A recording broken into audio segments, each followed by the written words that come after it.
Asia কাপের এবারের আসর শুরু হচ্ছে সেপ্টেম্বরের 9 তারিখ থেকে।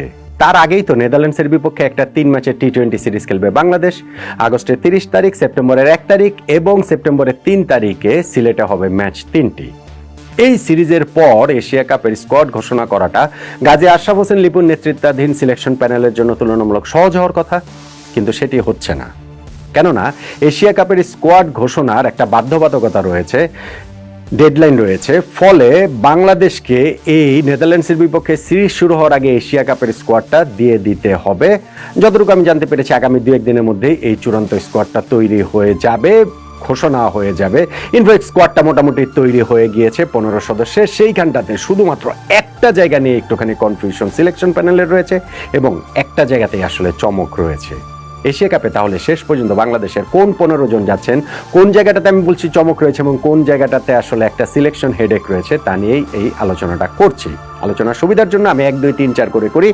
এইটা হচ্ছে গিয়ে দলে গুরুত্ব বিবেচনা নয়, ওই ব্যাটিং অর্ডার বিবেচনায় top order, middle order, lower middle order, spinner, pace bowler, এইভাবে আলোচনাটা করলে সেইটা হয়তোবা বোঝার জন্য সুবিধা হবে। নাম্বার 1, নাম্বার 2 একসঙ্গেই করি। আমাদের 2 ওপেনার তানজিদ হাসান তামিম ও পারভেজ হোসেন ইমন, এই দুইজন টি-20 ফরম্যাটে বাংলাদেশের জন্য একটা ফ্রেশ এয়ার নিয়ে এসেছেন। না তারা যে খুব সাকসেসফুল, খুব ধারাবাহিকভাবে সফল, ব্যাপারটা তা নয়, কিন্তু টি-20 অ্যাপ্রোচের ব্যাটিংটা তারা করতে পারছেন এবং তাদের উপরে আস্থা না রাখার কোনো কারণ নেই। এই এশিয়া কাপেও আমাদের ফার্স্ট চয়েস ওপেনিং পেয়ার হিসেবে এই দুজনই যাচ্ছেন। Number 3 Soumya Sarkar, backup opener, backup top order batsman. এই জায়গাটাতে নাইম শেখকে দিয়ে গত 2টো সিরিজে চেষ্টা করা হয়েছে, কিন্তু সিলেকশন প্যানেল, টিম ম্যানেজমেন্ট তার পারফরমেন্সে সন্তুষ্ট না এবং সৌম্য সরকারের অভিজ্ঞতার উপরে আরও একবার কাউন্ট করা হচ্ছে। ইনজুরির কারণে তিনি 2টা সিরিজ মিস করেছেন, সর্বশেষ 2টা সিরিজ শ্রীলঙ্কা এবং পাকিস্তানের বিপক্ষে। সেইখানটাতে ইনজুরির চেয়েও আমার কাছে মনে হয় যে রংপুর রাইডার্সের হয়ে যে গ্লোবাল সুপার লিগ খেলতে গিয়েছেন এবং বাংলাদেশ ক্রিকেট বোর্ডের সঙ্গে রংপুর রাইডার্সের ওই জায়গাটাতে যে কি হয়েছে ওইটা আসলে একটা ধোঁয়াশার ব্যাপার। ইনজুরির কারণে একজনকে ইন্টারন্যাশনাল ক্রিকেটে খেলানো হচ্ছে না, কিন্তু তিনি গ্লোবাল সুপার লিগ খেলছেন ফ্র্যাঞ্চাইজি ক্রিকেটে। এটা খুবই হাস্যকর হয়ে গেছে। সেটা যাই হোক, ওটা অন্য আলোচনা আমরা করেছি। সো সৌম্য সরকার এশিয়া কাপের স্কোয়াডটাতে থাকছেন। নাম্বার 4 ক্যাপ্টেন লিটন কুমার দাস, তিনি তো থাকবেনই। তিনি যেহেতু আমাদের ক্যাপ্টেন, তিনি তো থাকবেন এবং ব্যাটিং অর্ডারে তিনি 3 নম্বরে আসলে ব্যাটিং করবেন। এই লিটনকে সহজে যে 4 জনের কথা আমি বললাম, এই 4 জনই আসলে ওই টপ অর্ডারের কোনো একটা জায়গায় বিকল্প হিসেবে থাকবেন। যে কেউ যদি হঠাৎ করে ইনজুরিতে পড়েন বা ধরেন টুর্নামেন্টের সামনে এগুলো ফর্মহীনতা পড়েন, সেই জায়গাটাতে ওই একটা বিকল্প জায়গা এখানটাতে রেখে দেওয়া হয়েছে। 5 নাম্বার তাওহিদ হৃদয়, বাংলাদেশের মিডল অর্ডার, ফোকলা মিডল অর্ডার। গত কয়েকটা সিরিজ ধরে আমরা মিডল অর্ডারে মোটামুটি জোড়াতালি দিয়ে চালাচ্ছি এবং সেই জোড়াতালির সংসারে একমাত্র ভরসা তাওহিদ হৃদয়। সো তার উপরে আরও একবার ভরসা না রাখার কোনো কারণ নেই। এশিয়া কাপের চূড়ান্ত স্কোয়াডে তিনি নিশ্চিতভাবেই থাকছেন। নাম্বার 6 নুরুল হাসান সোহান, এইটাই হচ্ছে গিয়ে চমক।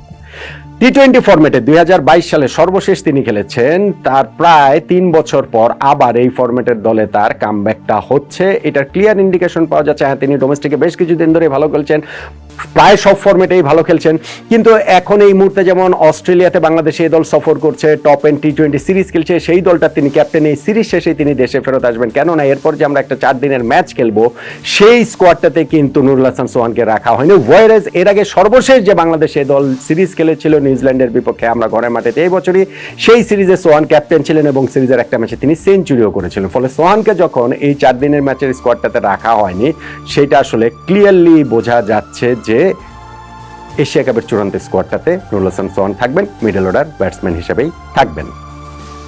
7 নাম্বার জাকের আলী অনেক, তিনিও তো টি-20 ফরম্যাটে গত কিছুদিন ধরে আমাদের রেগুলার পারফর্মার, অতএব তাকে তো রাখা হবে। 8 নাম্বার শামীম পাটোয়ারি, তিনিও তার ব্যাটিং বলুন কিংবা হচ্ছে গিয়ে মাঝে মাঝে ওই যে কয়েক ওভার বোলিং করে দিতে পারেন, প্লাস হচ্ছে গিয়ে দুর্দান্ত ফিল্ডিং, সবকিছু মিলে টি-20-র ভালো একটা প্যাকেজ। ফলে তিনিও আসলে এই জায়গাটা থাকবেন। প্রপার ব্যাটসম্যান যদি আমাকে বলতে বলেন, তাহলে আমাদের 15 সদস্য স্কোয়াডে এই 8 জনের জায়গাটাই কিন্তু আসলে চূড়ান্ত হয়েছে। মিডল অর্ডারে আরেকটা জায়গা যেখানটাতে ছিল মেহেদী হাসান মিরাজ, তিনি নেদারল্যান্ডসের বিপক্ষে সিরিজটা থেকে ছুটি নিয়েছেন তার সন্তান সম্ভবা স্ত্রীর পাশে থাকার জন্য। তাকে এশিয়া কাপের চূড়ান্ত স্কোয়াডটাতে রাখা হবে কিনা সেটা নিয়ে একটা প্রশ্নের জায়গা ছিল, কিন্তু আমার কাছে মনে হয় যে সিলেকশন প্যানেল বলুন বা টিম ম্যানেজমেন্ট বলুন এই জায়গাটাতে আর নাড়াতে চাইবেন না হয়তোবা। এবং যেহেতু নেদারল্যান্ডসের বিপক্ষে সিরিজটা তিনি খেলছেন না, টি-20 ফরম্যাটে যে তিনি খুব ভালো খেলেছেন তা নয়, ফলে এশিয়া কাপটা হয়তোবা মিরাজকে ছাড়াই আমাদের এইখানটাতে স্কোয়াডটা ঘোষণা করা হবে, তৈরি করা হবে। এখন এই 8 জনের সঙ্গে বাকি 7 জন হচ্ছে গিয়ে বোলার, সেই 7 বোলারদের কম্বিনেশনটা আসলে কিভাবে হবে। আমি স্পিন ডিপার্টমেন্টে আসি। ধরেন তার 8 জন তো বললাম, ধরেন আমি যদি হিসাব করে বলি তাহলে এখন নাম্বার 9 শেখ মাহেদী হাসান। তার তো টি-20 ফরম্যাটে দুর্দান্ত তার কামব্যাক হয়েছে, যেটা আমরা সাম্প্রতিক সময়ে দেখেছি, স্পেশালি শ্রীলঙ্কার বিপক্ষে ওই সিরিজের ম্যাচটাতে আমরা দেখেছি। ফলে এখন এশিয়া কাপের স্কোয়াডে তার জায়গাটা পুরোপুরি নিশ্চিত, ওইটা নিয়ে আর বিন্দুমাত্র সংশয় নেই। নাম্বার 10 আমার কাছে মনে হয় রিশাদ হোসেন। তিনি খরুচে হয়ে যান বটে কখনো সখনো, কিন্তু তারপরে একজন লেগ স্পিনার এবং যে কোনো সময় ব্রেক থ্রু এনে দিতে পারেন, এবং তিনি সেটা করছেন, বিশ্বমঞ্চে করেছেন। গত টি-20 ওয়ার্ল্ড কাপে আমরা দেখেছি শ্রীলঙ্কার সঙ্গে একটা ম্যাচেও খুব ভালো বোলিং করেছে। ফলে রিশাদেরও আমি মনে করি যে এইখানটাতে তার একাদশে জায়গাটা চূড়ান্ত, স্কোয়াডের জায়গাটা চূড়ান্ত বলেই আমার কাছে মনে হয়। এবং নাম্বার 11 এইখানটাতে থার্ড স্পিনার হিসেবে আমার কাছে মনে হয় নাসুম আহমেদ। নাসুম আহমেদকে এখানে থার্ড স্পিনার হিসেবে নিয়ে যাওয়া হবে। তিনি প্রায় 2 বছর পর একটা টি-20 ম্যাচ খেলার সুযোগ পেয়েছেন পাকিস্তানের বিপক্ষে, এবং সেইখানটাতে তিনি ভালোই বোলিং করেছেন, 4 ওভারে 22 রান দিয়ে 2 উইকেট নিয়েছিলেন। ফলে বাতি একজন স্পিনারকে নিয়ে যাওয়ার যে রেস, এবং বাতি স্পিনারদের মধ্যে আমাদের কেউ আসলে অপরচুনিটিটা সেভাবে গ্র্যাব করতে পারছিলেন না। অভিজ্ঞতা বিবেচনায় আমার কাছে মনে হয় যে এইখানে নাসুম আহমেদকেই এশিয়া কাপের স্কোয়াডটাতে রাখা হবে। যদিও আমাদের টপ এন্ড টি-20 সিরিজে এখন পর্যন্ত আমরা দেখছি যে রকিবুল খুব ভালো বোলিং করছেন, সিলেকশন প্যানেলের বিবেচনায় তিনিও আসতে পারতেন, কিন্তু আমার কাছে মনে হয় যে এইখানটাতে নাসুমকে নিয়ে যাওয়া হবে। ফলে 8 জন ব্যাটসম্যান, 3 জন স্পিনার, সঙ্গে আমাদের এইখানটাতে আর বাকি রয়েছে 4 জন পেস বোলারদের জায়গা। সেই 4 পেস বোলারের মধ্যে 2টা জায়গা হচ্ছে গিয়ে পুরোপুরি নিশ্চিত। যেমন ধরেন নাম্বার 12 যদি আমি বলি মুস্তাফিজুর রহমান, এবং নাম্বার 13 তাসকিন আহমেদ। অভিজ্ঞতা বিবেচনায়, বড় মঞ্চের পারফর্মার বিবেচনায় এই 2টা স্পটও আসলে পুরোপুরি নিশ্চিত বলেই আমার কাছে মনে হয়। ফলে 13 জন জায়গা নিয়ে কোথাও কোনো সংশয়ের জায়গা নেই আমাদের এশিয়া কাপ স্কোয়াডে। 14 এবং 15 আমি বলছিলাম যে একটা স্পট নেই, সেই একটা স্পট বেসিক্যালি আসলে এই 2টা স্পটে হচ্ছে গিয়ে 3 জনের লড়াই। সেই 3 জন মোহাম্মদ সাইফুদ্দিন, তানজিম হাসান সাকিব এবং শরীফুল ইসলাম। এই 3 জনের মধ্যে কোন 2 জন নিয়ে যাওয়া হবে? মোহাম্মদ সাইফুদ্দিন তার ব্যাটিং সামর্থ্য বিবেচনাটায় আমার কাছে মনে হয় যে চূড়ান্ত স্কোয়াডটাতে তিনি ওই নটটা পেয়ে যাবেন। ফলে 14 নম্বর মেম্বার মোহাম্মদ সাইফুদ্দিন, 15 নম্বর লাস্ট মেম্বার পেস বোলার হিসেবে সেইখানটাতে শরীফুল নাকি তানজিম সাকিব। এবং আমার কাছে এই জায়গাটাতে মনে হয় যে বিশ্বমঞ্চে ভালো করার যে রেকর্ড, স্পেশালি গত টি-20 ওয়ার্ল্ড কাপে, সেইটা বিবেচনায় নিয়ে তানজিম সাকিবই হয়তো বা শেষ পর্যন্ত এই জায়গাটাতে এগিয়ে থাকবেন শরীফুলের চেয়ে।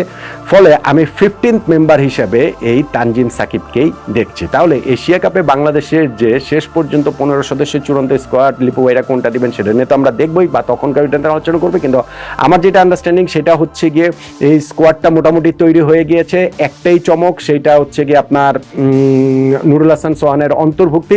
যদি চমক হিসেবে দেখতে চান যে তিনি অনেকদিন ধরে পারফর্ম করছেন, সেই হিসাবে আবার আপনি চমক নাও বলতে পারেন।